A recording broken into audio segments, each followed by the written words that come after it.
Hello guys, good morning friends.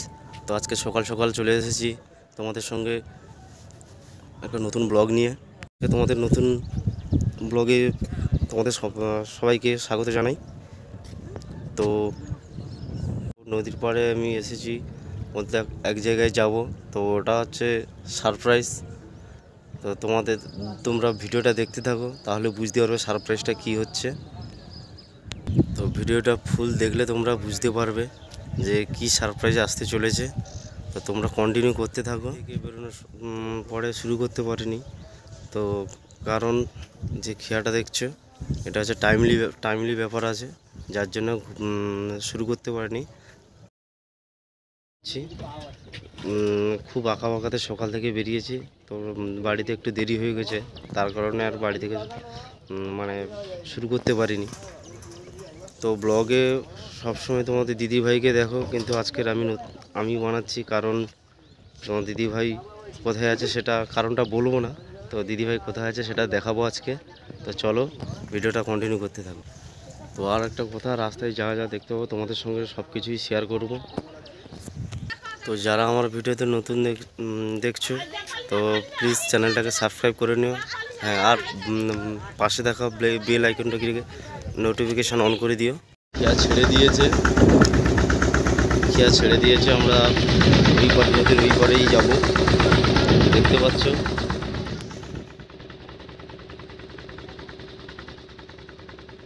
Hey guys, দেখো কি সুন্দর মনোরম দৃশ্য, অপূর্ব লাগছে। সকাল সকাল নদীতে জোয়ার এসেছে, তাই অপূর্ব লেগেছে। হালকা কুয়াশা আছে, শীতের বেলা তো আমি জলের কাছেই একটু তোমাদের দেখাই।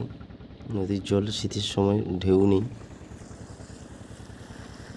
একদম পুকুরের মতো।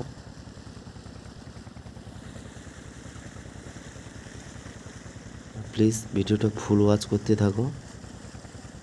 তো সবসময় ভিডিও বানাই তোমাদের দিদিভাই, এবং ভয়েসও দেয় ওই, কিন্তু আমি তো প্রথম বলছি, খারাপ হলেও হতে পারে।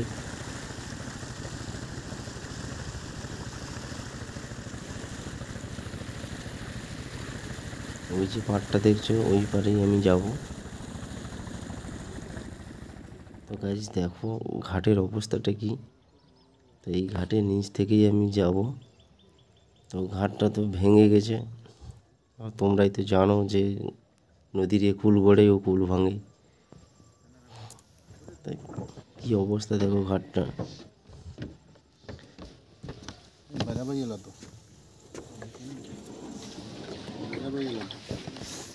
যতটুকু পারবো বলবো, কেন কিন্তু ঘাটার যা পরিস্থিতি, আমি যাব কি করে সেটাই ভাবছি। দেখো মাঝি কোথায় নেমেছে, ঘাট উপরে, ঘাটের নিচ থেকেই গলে যেতে হবে।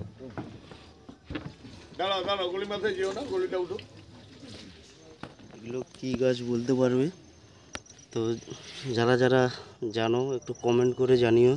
এটা কিন্তু নদীর পাড়েই হয়, নদীর মধ্যে, নদীর চাতেই হয়। তো একসময় যেখানে উঠেছে এই গাছগুলোই মানুষ খেয়ে বেঁচেছে। এগুলো যদি গোপালনগর গ্রাম, তো আমাকে অবশ্যই। তো এখানে গত বছর বন্যা হয়েছিল, তো বন্যার কারণে এই নদী বাঁধটা ভেঙে গেছিলো, যার কারণে দেখো সাধারণ মানুষের ঘরবাড়ি ছিল এই জায়গায়।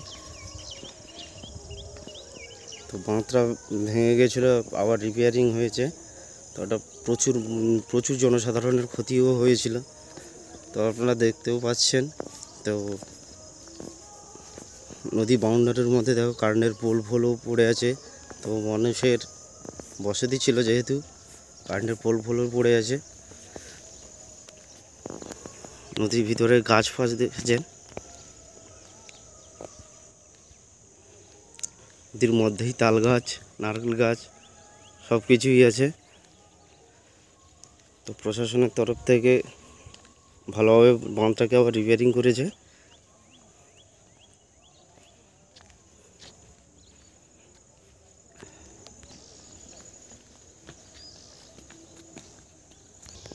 তো প্রায়শই এখানে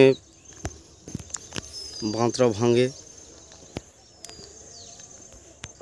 বাঁধ ভাঙার কারণও আছে, কেননা এইখানেই হচ্ছে নদীর কোণ, তো স্রোতটা এসে ডাইরেক্ট এখানেই লাগে, যার জন্য যতইভাবে চেষ্টা করুন না কেন এখানে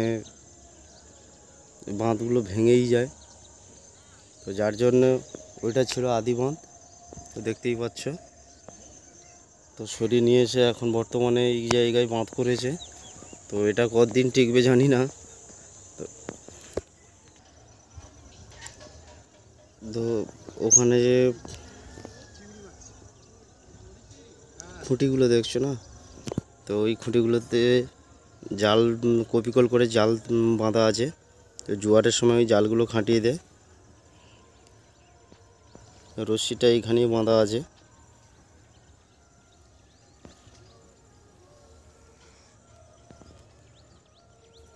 অসুবিধা কি আছে? তা এটা ভেঙেছিল কবে? আম ফাম তা সারানো হয়েছে কত বছর পরে? ওই আম ফামের পরেই, বন্যার পরেই সারানো হয়েছে। আচ্ছা, এটা তো মনে হয় রিসেন্ট হয়েছে না? হ্যাঁ, রিসেন্টলি ওই বোধহয় মাসখানেক হয়নি মনে হয়। তো আপনাদের ঘর বাড়ি ছিল এখানে? হ্যাঁ, লোকের ঘর ছিল। এই যে হাবলি গাছ টাছ হয়ে আছে, এই যে নারকেল গাছ টাছ হয়ে আছে সব। আচ্ছা আচ্ছা নারকেল গাছ, খেজুর গাছ। আচ্ছা আচ্ছা আচ্ছা, ঠিক এখানে আছে। গঙ্গা মন্দির ছিল এখানটা। আচ্ছা, তা ঠিক আছে। পুকুর টুকুরে হেনতেন এই সব পুকুর। 3-4টে ঘর ছিল। তো ওনাদের বাসিন্দা এখন, এই জায়গার বাসিন্দা এখন কোথায় গেছে? ও অনেক দূরে চলে গেছে, যে আছে ঘর করছে। তারা গরিব মানুষ, বেশ জায়গায় ঘর করছে। ভেট জায়গায় সরকার থেকে ঘর জায়গা দিয়ে ঘর করেছে। হ্যাঁ, নদীর চরে আর কি। আচ্ছা আচ্ছা নদীর চরে। আচ্ছা, ঠিক আছে। এই যে তো তোমরা তো জানো আমাদের সুন্দরবন এলাকা মানে প্রায় প্রায় চারিদিকেই নদী বাউন্ডারি বা নদীর পার্শ্ববর্তী এলাকা, মানে জায়গা। তো কোনো কিছু দুর্যোগ হলে প্রায়শই এরকম সাধারণ মানুষকে ভোগান্তি পেতে হয়। তো আমার এই ভিডিও দেখে যদি ভালো লেগে থাকে তোমাদের, তাহলে একটি লাইক ও চ্যানেলটাকে সাবস্ক্রাইব করে, আর যদি কিছু বলার থাকে তো কমেন্টে জানিও। তো আমি চেষ্টা করব তোমাদের কমেন্টের উত্তর দেওয়ার।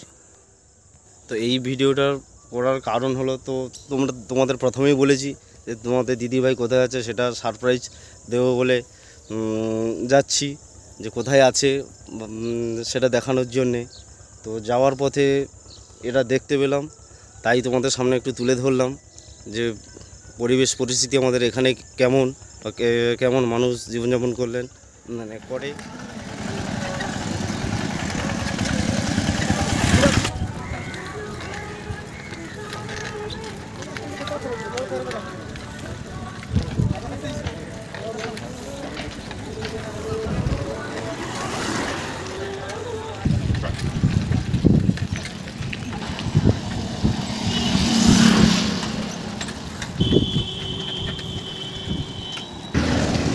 তো গাইস, আগেও দেখেছো এই ব্রিজে ভিডিও করতে আমাকে।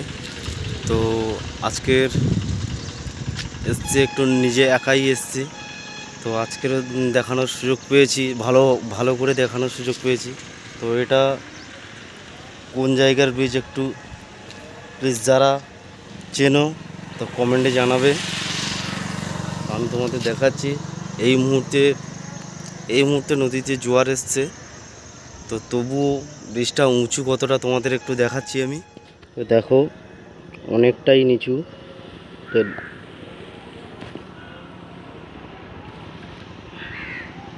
তো শুধু জল দেখালে হয়তো বুঝতে পারবে না, কিন্তু কতটা উঁচু এটা না দেখলে বোঝা যাবে না।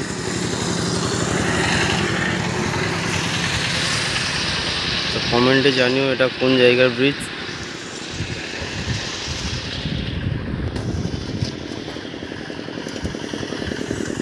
তো যাওয়ার সময় ভাবলাম, কেননা তোমাদের আগেই বলেছি যে আমি যেতে যেতে যা কিছু দেখতে পাবো, যে আমার যা ভালো লাগবে তোমাদের শেয়ার করার জন্যে,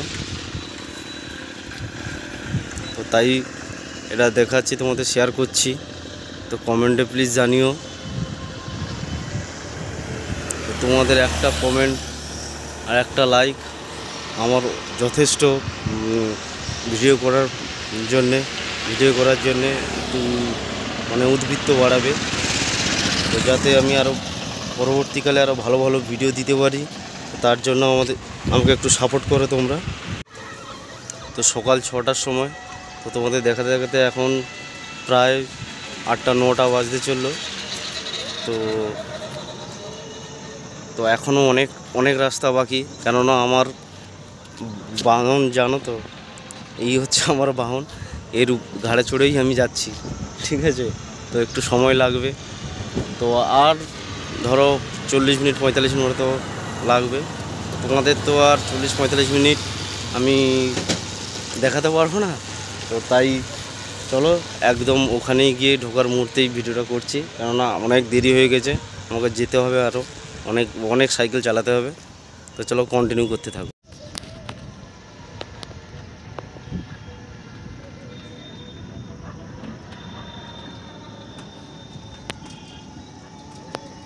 তো এই নদীতে ওই চাতের মধ্যে অনেকগুলো পায়ের ছাপ দেখতে পাচ্ছ। তো এখানে অনেকে মাছ, কাঁকড়া, অনেক কিছুই ধরতে আসে। যার জন্য হচ্ছে এখন জোয়ার হচ্ছে, তো কতটা উঁচু ব্রিজটা সেটাও বুঝতে পেরেছো। এটা হচ্ছে জঙ্গলের মধ্যে নাসি ঢুকে গেছে। জঙ্গলটাও বিশাল বিশাল জঙ্গল, খুব বড় জঙ্গল।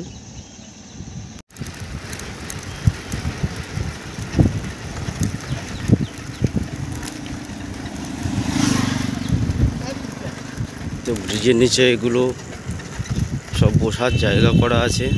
ভাবছিলাম হয়তো একদম সেখানে গিয়ে ভিডিওটা করব, তো ভালো লাগলো দেখে তোমাদের দেখাচ্ছি। আমি দেখো চলে এসেছি তো সারপ্রাইজ দিতে।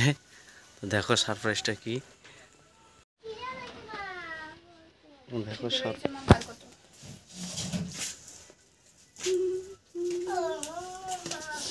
তোমাদের দিদি ভাই বাপের বাড়িতে আছে, কারণ তোমাদের দেখানো হয়নি। আমাদের ছোট্ট সোনা,